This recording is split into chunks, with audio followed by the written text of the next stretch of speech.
Hi everyone, welcome back to English Joy. आज की इस वीडियो में हम पढ़ने वाले हैं पार्ट्स ऑफ स्पीच। सबसे पहले क्वेश्चन ये होता है कि पार्ट्स ऑफ स्पीच है क्या चीज़। तो मैं सबसे पहले आपको बताना चाहूँगी एक एग्जांपल लेते हैं। सपोज मैं बना रही हूँ, खीर बना रही हूँ, मुझे खीर बनानी, घर के अंदर खीर बन रही है। खीर के अंदर मुझे क्या क्या चीज़ों की जरूरत पड़ती है, किन चीज़ों से बनेगी खीर? Milk, rice, dry fruit, sugar. इन चीज़ों से ये मेरे इंग्रेडिएंट्स हैं।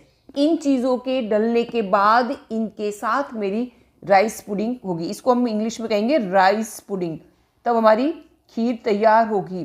तो जैसे खीर बनाने के लिए ये सारी चीज़ें थी, milk, rice, dry fruit, sugar, ये सारे उसके इंग्रेडिएंट्स थे। उसी तरह से जब हम बातचीत करते हैं, वार्तालाप करते हैं, तो जो सेंटेंस हमारे बनते हैं, सेंटेंस जो होता है उसमें भी बहुत सारे पार्ट्स होते हैं, है ना। एक चीज़ से ही पूरा सेंटेंस नहीं बन जाते।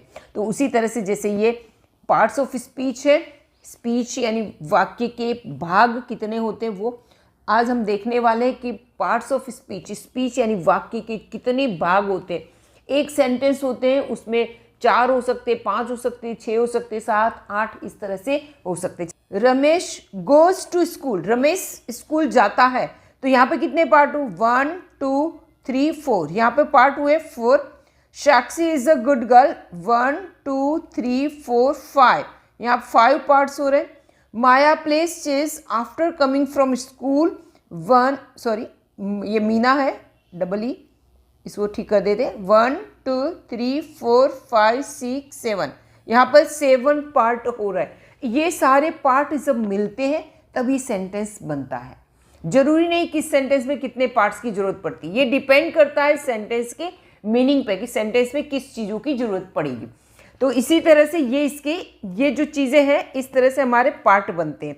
तो इन्हीं पार्ट को, ये क्या है, ये सभी क्या है? सेंटेंस के इंग्रेडिएंट्स। जैसे अभी राइस पुडिंग के इंग्रेडिएंट्स आपने देखे, उसी तरह से सेंटेंस के इंग्रेडिएंट्स होते हैं, वो हम देखने वाले। और चलते, पार्ट्स ऑफ स्पीच का अर्थ होता है शब्द भेद। क्या होता है? शब्द भेद। There are 8 types of parts of speech. जैसे मैंने इंग्रेडिएंट्स राइस पुडिंग के बताए, उसी तरह से सेंटेंस के इंग्रेडिएंट्स हैं। फर्स्ट है noun, then second pronoun, adjective, verbs, adverb, preposition, conjunction, interjection. ये सारे सेंटेंस के इंग्रेडिएंट्स हैं। एक एक करके हम सभी के बारे में डिटेल में जानने वाले। चलिए वीडियो में आगे बढ़ते हैं। फर्स्ट हमारा है नाउन। बचपन से हमें एक डेफिनेशन सिखाई गई, याद करवाई गई, रटवाई गई है कि नाउन का अर्थ क्या होता है। Noun is the name of person, place, things, animals. ये ठीक है, मैं ये नहीं कहती वो गलत है, पर उसको डीप में समझना कैसे है, जब हम उसे समझेंगे तभी आएगा। ठीक है, वो डेफिनेशन रटने से कुछ नहीं होगा। ध्यान दीजिए कि नाउन क्या होता है। नाउन का मतलब होता है हमें हमारी आंखों से दुनिया में, पूरी दुनिया के अंदर जो भी चीज़ें हमें दिखाई दे रही, उसका कुछ ना कुछ नाम होता है। ठीक है, जो भी उसका नाम है वही नाउन। सिंपल से हम देखें तो आप जिसको नाउन कहते हो, नाउन को हटा दो, उसकी जगह आप लिख दो नेम।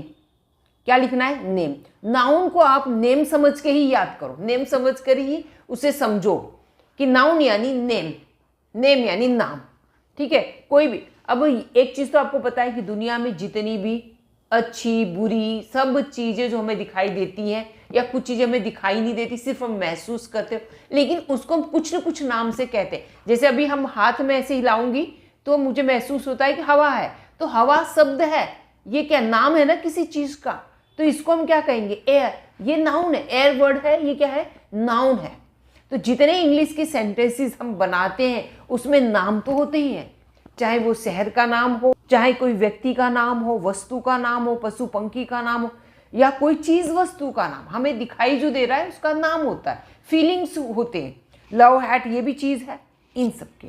ठीक है, आई होप आपको ये समझ में आ गया होगा कि नाउन यानी ही नाम। हम नाउन नाउन करते हैं, नाउन यानी संज्ञा होता है, पर हम नाम, संज्ञा या नाम।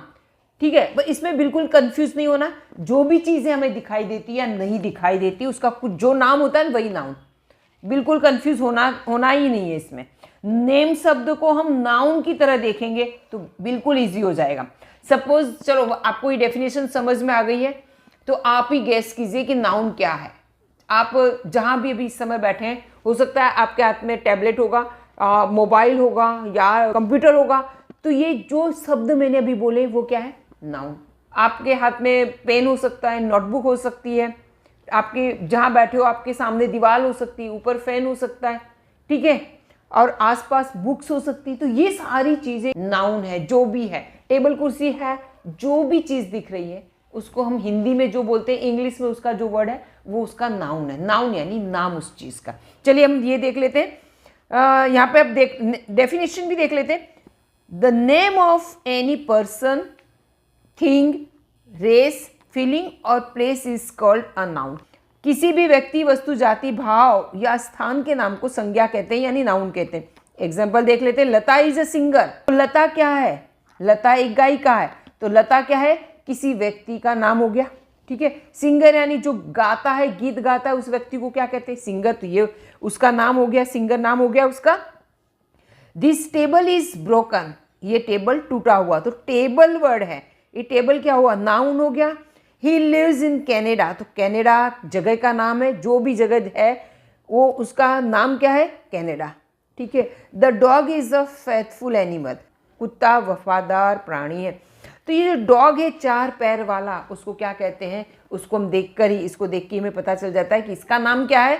डॉग। डॉग शब्द क्या हुआ? उसका नाम यानी नाउन हो गया, ठीक है। आई होप ये समझ में आ गया होगा। प्रोनाउन है, अपने नाम में ही इसका मीनिंग छुपा हुआ। प्रोनाउन का अर्थ होता है सर्वनाम। इसका अर्थ हुआ प्रो प्लस नाउन, ठीक है। प्रो का अर्थ होता है के लिए। प्रो का अर्थ हुआ के लिए। तो नाउन के लिए यानी जो नाउन हमने सीखा अभी आगे, हमने जो नाम सीखा, उस नाम की जगह जो शब्द का यूज होता है उसको कहते हैं प्रोनाउन। जैसे मैं एक एग्जांपल देती हूँ। राहुल अच्छा लड़का है। राहुल नियमित स्कूल जाता है। राहुल के पास गिटार है। राहुल क्लास का मॉनिटर है। सभी जगह मैंने क्या यूज किया? राहुल राहुल राहुल। अब ये अच्छा लग रहा है? ये लैंग्वेज अच्छी लग रही है? नहीं। अगर ऐसे हम बातचीत करते रहेंगे तो पूरे दिन में हम नाम ही लेते रहेंगे, है ना। तो ये नाम की जगह, राहुल की जगह मैं क्या यूज करूंगी? राहुल अच्छा लड़का है, एक बार पहले बोला, ठीक है। दोबारा मैं बोलूंगी राहुल नियमित स्कूल जाता है, उसी जगह मैं बोलूंगी कि वह नियमित स्कूल जाता है। राहुल अच्छा लड़का है, वह नियमित स्कूल जाता है। तो वह शब्द के लिए मेरे पास इंग्लिश में क्या है? ही, है ना।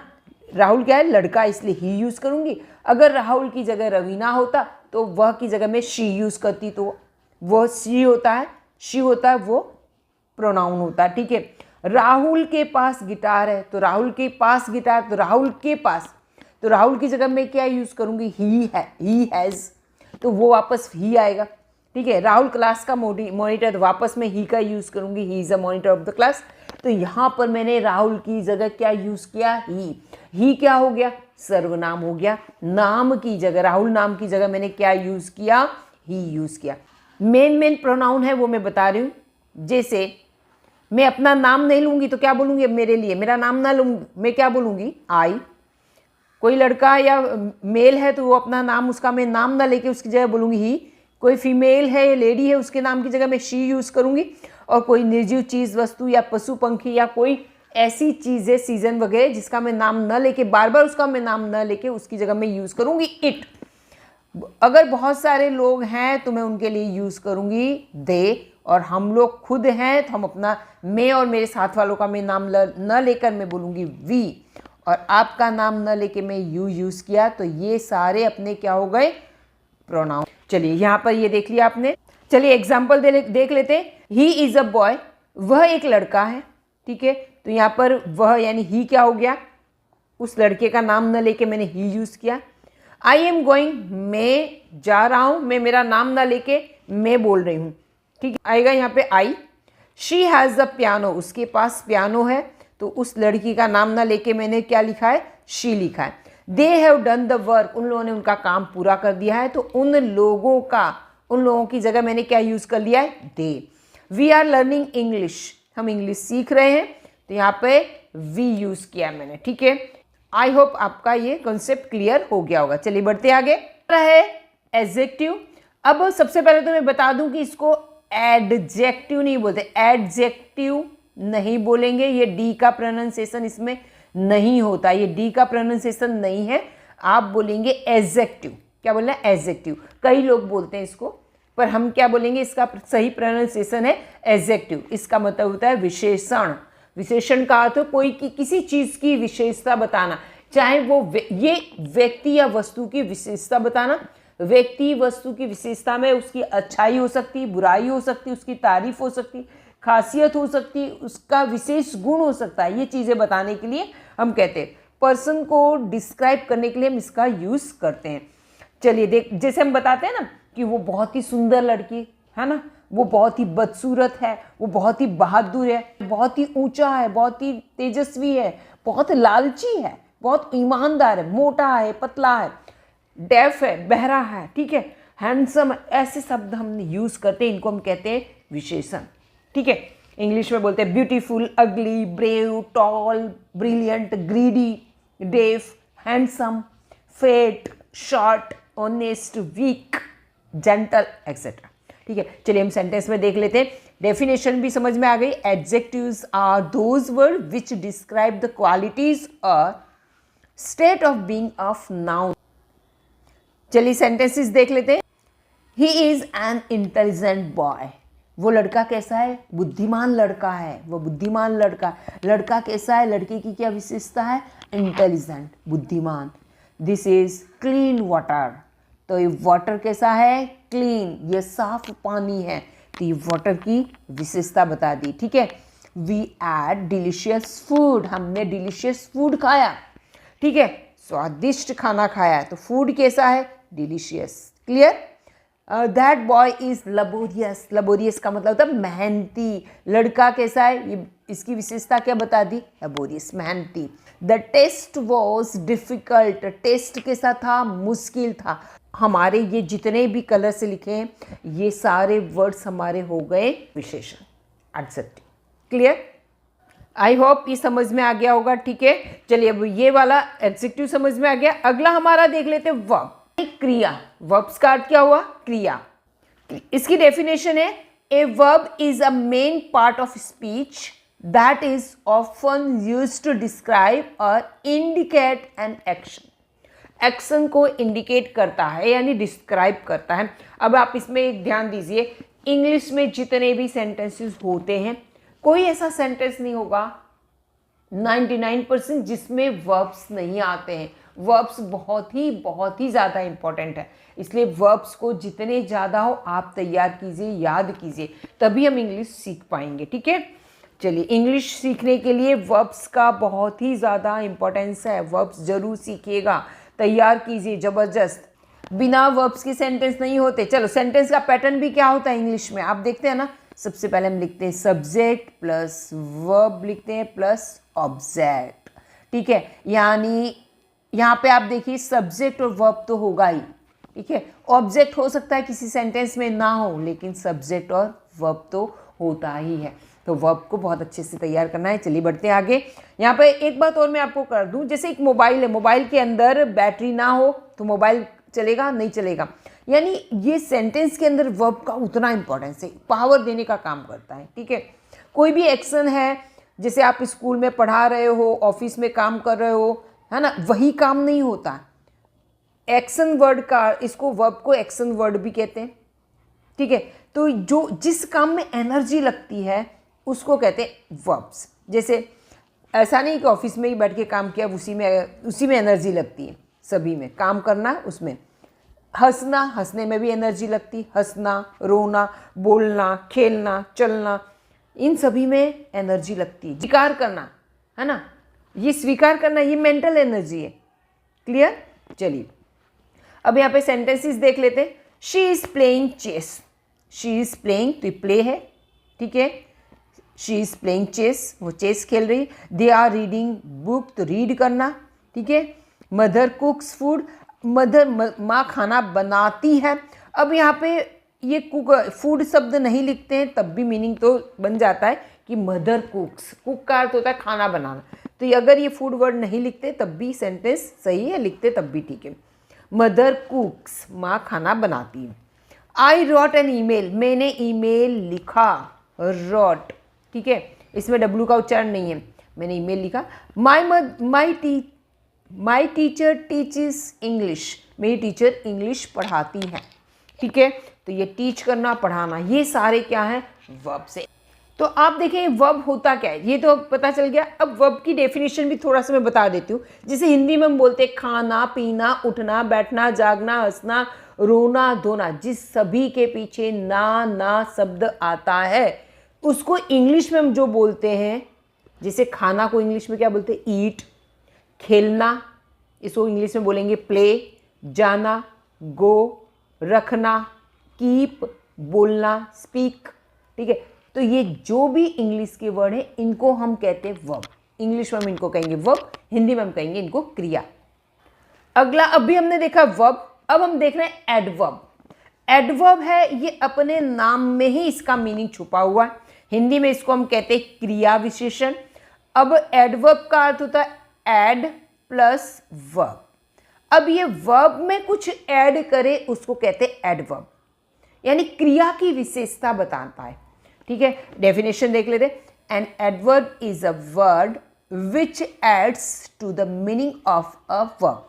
वर्ब के मीनिंग में कुछ ऐड करता है, उसे कहते हैं एडवर्ब, यानी उसकी कुछ विशेष, क्रिया की कुछ विशेषता बताएं उसे एडवर्ब कहते हैं या क्रिया विशेषण। क्रिया विशेषण वह होता है जो क्रिया के अर्थ में बढ़ोतरी करे। समझ गए आप लोग? चलिए एग्जाम्पल देख लेते हैं। ही एंटर द होम जिंजरली, ये ऐसा इतना सेंटेंस है। ही एंटर द होम, वो घर में उसने प्रवेश किया। ठीक है। शी आंसर्ड, उसने उत्तर दिया। आई राइट, मैं लिखता हूँ। यू डांस, तुम नाचते हो। मनोज विल कम, मनोज आएगा। स्वाति सिंग, स्वाति गाती है। ये सारी चीज़ों के अंदर ये सेंटेंस बन गया है, लेकिन इसमें जो वर्ब क्या है, एंटर्ड। अब एंटर्ड कैसे हुआ है वो, he entered the home gingerly, वो एंटर कैसे हुआ, जिंजरली। ये जिंजर, ये एंटर हुआ है, कैसे हुआ, जिंजरली। जिंजरली का अर्थ हुआ चुपके चुपके, चुपके से। शी आंसर्ड स्मार्टली, उसने आंसर्ड क्या हुआ, उत्तर दिया। कैसे उत्तर दिया, तो यहाँ पे आएगा स्मार्टली, उसने उत्तर दिया पर स्मार्टली। अब उत्तर देना ये क्रिया है, क्रिया की विशेषता क्या उसने बताई, स्मार्टली, चतुराई से। आई राइट नीटली, सभी लोग लिखते हैं, ठीक है, पर मैं लिखता हूँ, मैं नीटली लिखता हूँ, सफाई से लिखता हूँ, साफ सुथरा लिखता हूँ। तो यहाँ पे आया सफाई से। यहाँ पे कैसा लिखता है, नीटली। तो नीटली क्या है, एडवर्ब है। यू डांस ग्रेसफुली, आप नाचते हो, पर ये डांस करने की विशेषता क्या है, ग्रेसफुली, है ना। ये विशेषण क्या है उसका, ग्रेसफुली, यानी नजाकत से आप नाचते हो। Manoj will come today, Manoj आएगा। अब आना क्या है, ये क्रिया है, वर्ब है, पर आएगा, आने की क्रिया की विशेषता क्या है, टुडे। जैसे ये कहूँ मनोज विल कम टुडे, आज मनोज आएगा, या ये कहें कि मनोज केम यस्टरडे, कल मनोज आया था। मनोज इज कमिंग नाउ, तो now, today, yesterday, the day before, the day after, ये जो भी ऐसे समय बताने वाले ये सभी क्या है, एडवर्ब है। टुडे हो गया, ठीक है, समझ में आ गया। Now, tomorrow, yesterday, next day, next week, ये सब क्या है, एडवर्ब। आई होप क्लियर हुआ होगा। अगर कुछ डाउट रहता है तो आप कमेंट में जरूर कीजिएगा। स्वाति सिंग्स मेलोडियस, स्वाति गाती है, कैसे गाती, मधुरता से, बहुत ही अच्छे से तरह। अब एक बात है इसमें खास, आप देखिए 99% जो एडवर्ब होते हैं वो उसके लास्ट में LY आता है, LY लगता है ऐसे। ये आप इसको इस तरह से भी पहचान सकते हो, ठीक है। सभी में नहीं आया, पर मैंने कहा 99% आएगा, जैसे इस तरह के जो होंगे उसमें नहीं होगा। चलिए बढ़ते हैं आगे। चलिए अगली स्लाइड देख लेते हैं। 6 है प्रेपोजिशन। प्रेपोजिशन का अर्थ होता है संबंध सूचक। प्रेपोजिशन, पोजिशन का मतलब स्थिति, उसकी स्थिति कहाँ, वो किस जगह पे है, ठीक है, वो बताता है। डेफिनेशन देख लेते हैं। Preposition is a word that connects a noun और pronoun to other parts of a sentence. Sentence के दूसरे पार्ट को जोड़ता है या उसकी स्थिति बताता है कि वो कहाँ कैसे क्या है, जैसे उसकी स्थिति बताते हैं। तो जो ये प्रेपोजिशन होते हैं जनरली क्या होता है, इन यानी अंदर, कोई चीज़ स्थिर है तो in, at, on, near, under, behind, ये सब होते हैं, ठीक है। चलिए देख लेते हैं। Water is in the bottle, water is in the bottle. तो वाटर और बॉटल के बीच में क्या रिलेशन है वो बता रहा है। वाटर कहाँ पे है? बॉटल के अंदर। तो ये वो कौन बता रहा है? इन से पता चलता है कि पानी बोतल के अंदर है। ठीक है, चलिए। आई एम एट होम, मैं घर पर हूँ। तो मैं और होम इन दोनों के बीच क्या रिलेशन है? मैं कहाँ पे हूँ? घर पर हूँ। वो कौन बता रहा है? एट से पता चलता है। Ramu is sitting under the tree, Ramu पेड़ के नीचे बैठा है। तो एक ये ट्री है और ये रामू है, दोनों के बीच में क्या है? ये अंडर से पता चलता है कि वो उसके नीचे, क्या रिलेशन है दोनों के बीच में, वो इससे पता चलता है कि Ramu is sitting under the tree, पेड़ के नीचे बैठा है। The mobile is on the table, mobile कहाँ? मोबाइल है और टेबल है। मोबाइल कहाँ? इन दोनों के बीच में क्या रिलेशन है कि मोबाइल कहाँ है? टेबल के ऊपर। तो यहाँ आया on. The dustbin is behind the door, अब डस्टबिन और डोर, तो डस्टबिन कहाँ पे है?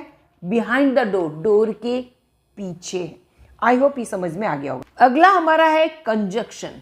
कंजक्शन का अर्थ होता है जैसे जंक्शन होता है, आपने देखा होगा कि जंक्शन, एक जंक्शन होता है फिर दूसरा जंक्शन होता है, तो एक जंक्शन दूसरा जंक्शन जोड़ता है, उसको कहते हैं रेलवे स्टेशन। ठीक है, रेलवे स्टेशन यानी जो जंक्शन होता है, एक जंक्शन और दूसरा जंक्शन, वो एक दूसरे से कनेक्ट होता है यहाँ पे। ठीक है, रेल के जो डिब्बे हैं वो भी जोड़े जाते हैं, तो ये जोड़ना, संयोजक हिंदी में कहेंगे। ठीक है, conjunction is a word that joins और कनेक्ट्स वर्ड्स और सेंटेंस, दो अलग अलग स्वतंत्र वाक्यों को जोड़ने का काम कंजक्शन करता है। सेंटेंस देखते हैं। फर्स्ट है Rahul and Rajiv are brothers, Rahul और राजीव भाई हैं। अजय, तो हमने इसको राहुल और राजीव, इसको किससे जोड़ा? राहुल और राजीव दोनों को हमने किससे जोड़ा? एंड से। किससे जोड़ा? एंड से। Ajay is poor but honest, Ajay कैसा है? गरीब है लेकिन कैसा है? ऑनेस्ट है। तो ये पुअर और ऑनेस्ट, इन दोनों को जोड़ा किसने? बट ने। यहाँ पे राहुल और राजीव को किसने जोड़ा? एंड ने।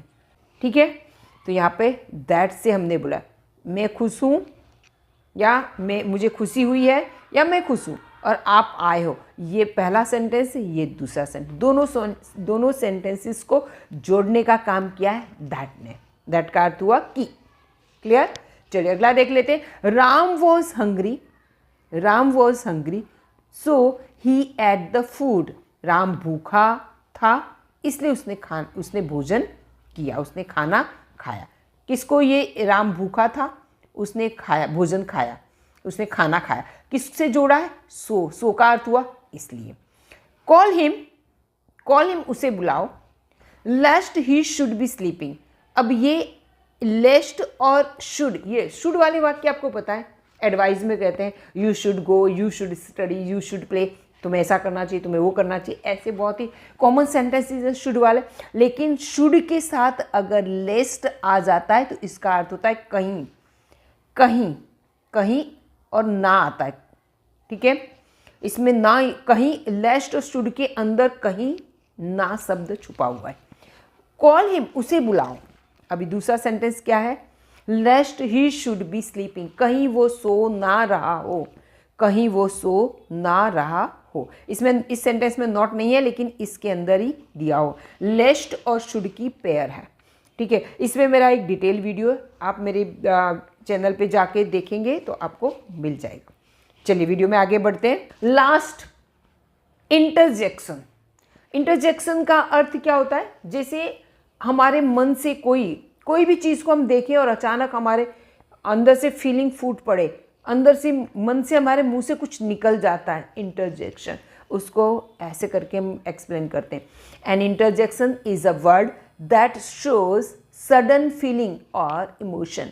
सडन फीलिंग, कोई चीज़ है ना, हम कहीं जाते हैं और कोई गंदगी देखे, छी कितना गंदा, तो वो छी बोला, शब्द बोला ना, वही वो इंटरजेक्शन। क्लियर?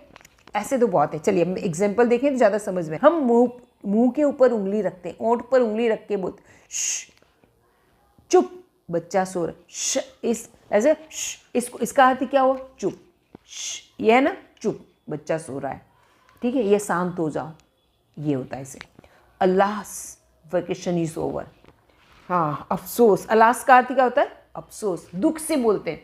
वेकेशन, छुट्टियां खत्म हो गई, है ना। अफसोस, छुट्टियां खत्म हो गई, काश छुट्टियां खत्म ना होती, है ना। दुख है यार, छुट्टियां खत्म हो गई, ये मीनिंग हुआ। आउच, आई फेल डाउन, कभी बार हम गिर जाते हैं, आउच आउच ऐसा निकल जाता है मुंह से, अरे मुझे लग गई, अरे लग गई, ऐसा बोलते हैं। या कई बार हम सब्जी काट रहे हो और नाइफ लग जाता है, आउच आउच, आप भी बोलते हैं, आउच भी बोलते हैं। ओ गॉड, ओ माई गॉड, ऐसे भी दुख से बोलते हैं। कई बार खुशी से भी बोलते हैं, दुख से, दोनों से बोलते हैं। तो इस तरह की इसको कहते हैं इंटरजेक्शन। वाह, हाउ ब्यूटीफुल शी इज़, कई बार किसी सुंदर लड़की को देख के हमारे मुंह से निकल जाता है, तो वाव का अर्थ हुआ वाह। अगला है हुर्रा, यू वन। हुर्रा का अर्थ होता है खुशी से हम चिल्ला उठते, हुर्रा, है ना। दोनों हाथ ऊपर करके ऐसे कहता, हुर्रा, वी हैव वन, हम, यू हैव वन, हम जीत गए, तुम जीत गए। कोई खुशी की बात होती तो हम बोल देते हैं ऐसे। फिर है bravo, bravo, bravo, you did it. Bravo का तो शाबाश, शाबाश, ठीक है, खुशी से बोल जाते। फिर कई बार क्या बोलते, ग्र, गुस्से, ग्र, गुस्से से बोलते, ग्र, है ना। ये जो नेटिव स्पीकर हो फॉरेनर से ये बोलते हैं। फिर है बर, जब हम ठंडी लग रही, बर, आई एम फीलिंग कॉल्ड, ऐसे बर, दोनों हाथ ऐसे कर, बर, तब हम ऐसे बोलते हैं। एक दो और हैं, जैसे है बू, बू का अर्थ कोई है ना, जब उल्टा थम हम नीचे को करते हैं, ऐसे कोई अच्छा काम करते हैं तो हम सीधा थम बताते हैं।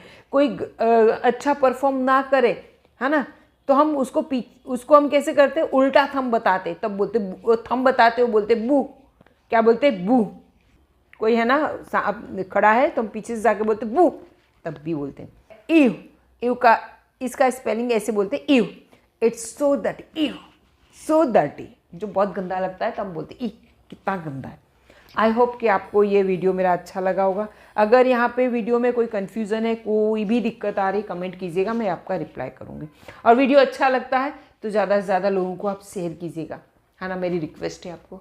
Okay, bye bye, till next video.